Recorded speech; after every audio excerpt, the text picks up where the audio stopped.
बिस्मिल्लाहिर्रहमानिर्रहीम अल्लाहुम्मा सल्लि अला मुहम्मदिन व अला आलि मोहम्मद। Welcome to the show.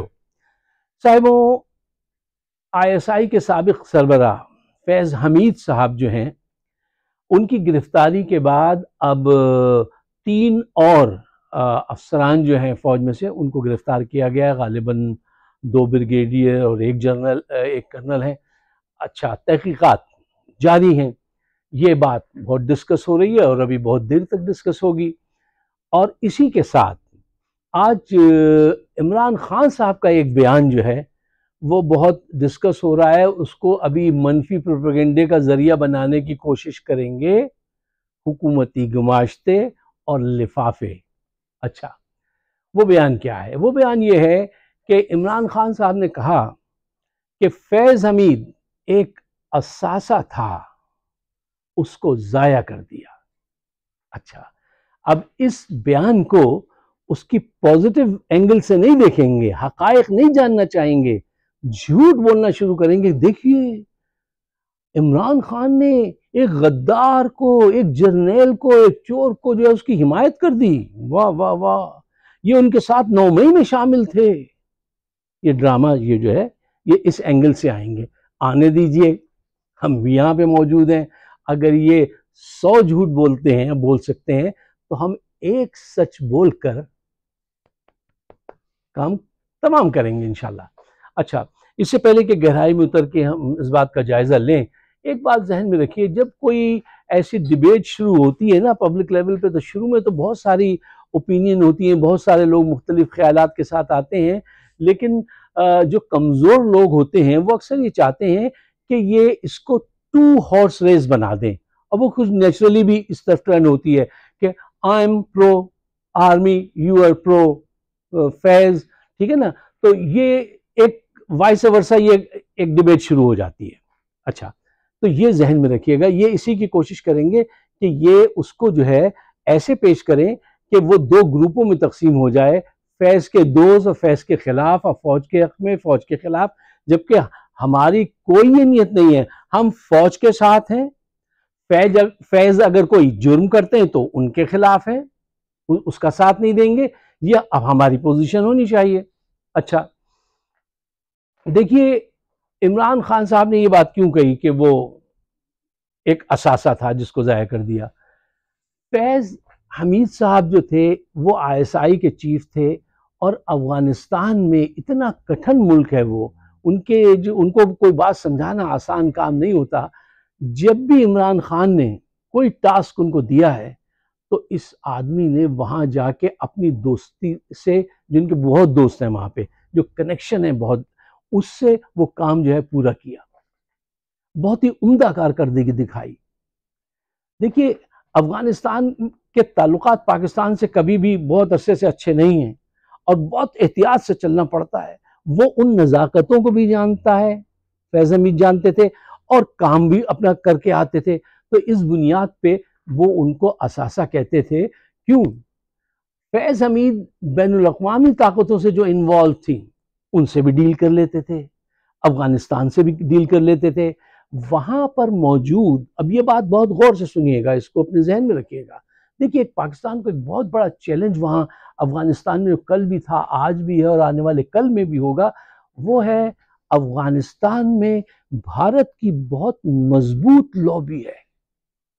Ajit Doval और मोदी, उनके बड़े टाउट्स हैं वहां पर अफगानिस्तान में, और वहां पे पाकिस्तान के लिए बड़े मुश्किल था। और उन दोनों को फैज हमीद बार बार डिफीट करते थे। यह है उसकी सलाहियत, इसलिए उसको असासा करार दिया इमरान खान ने। बार बार उनको डिफीट देते थे। वो चाहते थे दोनों कि किसी तरीके से ये हमारी राह में ना आया करे, ये निकल जाए, इसके बड़े कनेक्शन है, और इसकी बात ये लोग बहुत जल्दी समझ जाते हैं। ये बात जहन में रखिए। अब आइए देखिए, मोदी के दोस्त पाकिस्तान में हैं शहबाज शरीफ, नवाज शरीफ, ठीक है ना। नवाज शरीफ के दोस्त हैं शहबाज शरीफ के बाजवा। वो उसको वहां से हटाना चाहते थे, वो वहां से उसको हटाना चाहते थे। और इमरान ने उस वक्त इनके साथ तल्ख जुमलों का तबादला हुआ। इमरान ने कहा अगर ये शख्स इतने अच्छे रिजल्ट ला के दे रहा है, ये देखो प्रूफ, तो फिर तुम इसको क्यों हटाना चाहते हो जो इतनी अच्छी परफॉर्मेंस कर रहा है? इससे तो हमें और काम लेना चाहिए। लेकिन वो कि नहीं, इसको हटाना है। क्यों हटाना है? अच्छा, एक किस्सा पुराना याद आ गया, बात लंबी हो जाएगी लेकिन सुनते चलिए। रूस की जब जंग थी अमेरिका के साथ, तो एक रूसी जर्नैल थे जो CIA से मिल गए थे और इनको खबर हो गई थी रूस के लोगों को, तो उन्होंने उन पे कुछ लोगों को कर दिया, डिवोट कर दिया कि बस इनको पकड़ना है हर सूरत में। लेकिन वो नहीं पकड़ पाए, वो नहीं पकड़ पाए उस जर्नैल को। जब वो रिटायर हो गए तो काफी अरसे के बाद वो जो ऑफिसर्स थे उनके पास गए, कहेंगे सर एक बात बताइए, ये तो हमें पता था कि आप उनके लिए काम कर रहे हैं, लेकिन हम कभी पकड़ नहीं पाए आपको कि आप कैसे काम कर रहे थे उनके लिए। ये क्या तरीका है, ये बता दीजिए अब। तो उसने बताया, उसने कहा मैं ये काम करता था कि मेरी ड्यूटी थी लोगों को मुख्तलिफ जगह पे फाइज करना। मैं जो आदमी जिस डिपार्टमेंट के लिए नाअहल होता था, मैं उसको वहां पे पोस्ट कर देता था। बस देखिए, वहां पे बस पोस्ट कर देता था, फिर वो उस डिपार्टमेंट में खैर कहां से आएगी जब नाअहल को वहां पे वो पोस्ट कर देता था जो उसके बस का काम नहीं होता था। तो इसमें ना तो वो कोई लेटर लिखता था, ना कोई प्रूफ होता था, वो डिसीजन के जरिए कर देता था। यहां पे नवाज शरीफ जो काम कर रहे थे मोदी के लिए, वो भी यही था कि इसकी मुखालफत करो, इसको वहां से निकलवा दो। अब इस सानहे के बाद अब समझ में आ जाना चाहिए कि वो अगर असासा कहते हैं तो ठीक कहते हैं। अब बदमाश और चोर और हिंदुस्तान के मफाद को प्रोटेक्ट करने वाले चेहरे कौन हैं? आओ बात करो। हमारा फर्ज है कि हम झूठ के सामने सच को आपके सामने पेश करें, और आप पे फर्ज है कि आप उसको आगे बढ़ाएं। देखो, अगर हक और सच को जान लो तो मोमिनो तुम पे फर्ज है कि उस बात को आगे बढ़ाओ। ये पाकिस्तान की ये असल खिदमत है। अच्छा साहब, अब थोड़ी देर के लिए इस बहस से ऊपर उठकर पाकिस्तान के सिर्फ मफाद को सामने रखकर देखिए, सोचिए। उसकी मैं आपको दावत देता हूं। 5 अहम पॉइंट्स हैं जो टाइम बचाने के लिए मैं सिर्फ पॉइंट्स आपके सामने रखता हूं, आप खुद उसको इलैबोरेट कर लीजिएगा। देखिए, जनरल फैज का केस जो है वो गलत वक्त पे उठाया गया है। Right decision on the wrong time, right move on the wrong time, पहली बात। नंबर 2, आज पाकिस्तान में इमरजेंसी जैसे हालात हैं। 2017 का केस आप 24 में लाए हैं। पॉइंट नंबर 3, जर्नैल पहले ही अवाम की निगाह में मशकूक थे और आपकी इस हरकत ने, जो आपने उसको गिरफ्तार किया है और ऑथेंटिकेट कर दिया है सोच को। क्या सारे जर्नैल ऐसे? जर्नैल आमतौर पे करप्ट और बदमाश गद्दार होते हैं, सारे जर्नैल ऐसे नहीं होते, एक आध होता है, आपको स्पेसिफिक रहना था। अच्छा, फिर देखिए, जहां आपने पॉइंट नंबर 4, जहां 7 साल तक अगर इंतजार किया था तो जरा ये हालात समझ जाते तो फिर आप ये काम करते।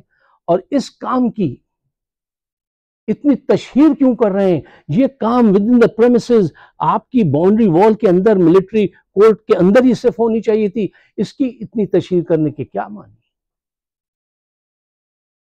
यहां से सोच पैदा होगी। पॉइंट नंबर 5, अवाम ये जानती है, वो ये सोचेगी कि ये फैज साहब को जो आपने पकड़ा है वो आप अपना इमेज बेहतर करना चाहते हैं, दिखाना चाहते हैं हम तो साहब बड़े अमन और करप्शन को नापसंद करने वाले लोग हैं, जबकि साथ दे रहे हैं जरदारी का और ऐसे ऐसे डकैतों का, ठीक है ना। और हमने देखिए, हमने इनको पकड़ लिया है और फिर उसमें 9 मई का कोई झूठा सच्चा स्ट्रक्चर बना के इमरान खान को भी हम पकड़ेंगे, जब ISI के चीफ को पकड़ सकते हैं, इमरान को भी मिलिट्री कोर्ट्स में लेके जाएंगे, इनको भी टांगेंगे, उनको भी टांगेंगे। ये ड्रामा करेंगे आप।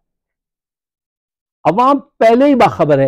यार, इतनी बात तो सोचा करो कि जब आप कोई बड़ा स्टेप लेते हैं तो ये बात सोचिए। आप तो सेंडर है ना, रिसीवर एंड पे जो बैठा हुआ है, रिसीविंग एंड पे, वो इसको कैसे सोचेगा और वो क्या एक्ट करेगा? वो ऑलरेडी ये बात जानता है कि आप बेचैन हैं 9 मई में किसी सूरत से उसकी गर्दन फंसाने में। और ये बात हम सब का फर्ज है कि अवाम में ज्यादा से ज्यादा इस बात की बेदारगी पैदा करें जो ऑलरेडी पैदा है। और जिस दिन आपने गलती से उसको कोई उसके खिलाफ ड्रास्टिक कोई बड़ा मेजर किया ना, उस रोज अवाम के हाथ होंगे और आपके गिरफ्तार। असल में सही मूव जो होगी ना, सड़कों पे जो लोग निकलेंगे वो उस दिन निकलेंगे जिस दिन आपसे ऐसी कोई गलती सरजद होगी। देखिए, ये बात आज जो इन्होंने की, ये इनको चाहिए थी कि आज हालात पे काबू पाते, मईशत कहाँ पहुंच गई है। अब ये ऑडिट ब्यूरो ने, इनका ही पेपर है हुकूमत पाकिस्तान के, उन्होंने ऑडिट किया 8,000 अरब रुपए बगैर डिस्कशन किए जो है बहुत सी ग्रांट्स दे दी गई बहुत से इदारों को। 8,000 अरब रुपए। वो बाखबर सहाफी, क्या नाम इनका, साबिर शाकिर, रात में सुन रहा था, वो बता रहे थे कि ये क्या नाम है उसका, बहुत बड़ी हमारी अमेरिकन फर्म है, उसने ये बात लिखी कि पाकिस्तान में बिजली के बिल घरों के किराए से ज्यादा हैं और ये IMF से 7 अरब डॉलर लेना चाहते हैं ताकि ये दोबारा वो ऐसी ग्रांट्स अपने लोगों को दें। इनके 50 बिजनेसेस हैं जर्नलों के, ठीक है ना। अब वो 7 अरब डॉलर, आज से पहले जो अरबों डॉलर लिए गए वो कहाँ गए? वो भी तो ऐसे ही तकसीम कर दिए गए ना। इसको सब्सिडी देनी है, उसको ग्रांट देनी है, इसी तरीके से। और ये इनकी अपनी रिपोर्ट है कि 8,000 अरब रुपए इन्होंने ऐसे बांट दिए थे। अब ये 7 अरब में खेलेंगे, फिर वो खत्म हो जाएगा, फिर किसी दूसरे से कर्जा लेंगे। तो ये आपकी परफॉर्मेंस है, सिफर सिफर सिफर। आप कहाँ हैं? और ये सब आज कम्युनिकेशन का दौर है यार, अवाम को ये सारी बातें पता हैं। और इन हालात में आप इमरान खान के साथ ज्यादती करेंगे? आप इमरान खान के साथ नहीं, अपने साथ ज्यादती करेंगे। ये फैज हमीद को इस मौके पर पकड़ के आपने अपने लिए नेक नामी नहीं पैदा की है, बदनामी पैदा की है। सारे लोगों को जो आपने परेशान किया है, इस वक्त फौज के अंदर कर्नल लेवल से नीचे के जो लोग हैं वो इतना परेशान हो गए हैं कि हो सकता है कि कर्नल टाइप का इनकलाब जो है आपका मुंतजिर हो। शायद आपके नाम का सफेद लट्ठा बाजार में आ चुका हो। You never know. जब आप ऐसी हरकतें करते हैं तो अनएक्सपेक्टेड काम करते हैं तो अनएक्सपेक्टेड रिजल्ट भी सामने आते हैं। अगर आपको मेरी बात समझ में आती है तो बराए मेहरबानी पाकिस्तान के रोशन बेहतर मुस्तकबिल के लिए इसको शेयर ज़रूर कीजिएगा। मुझे अपने ख्यालात से ज़रूर नवाजिएगा। आप सबका बहुत बहुत शुक्रिया। खुदा।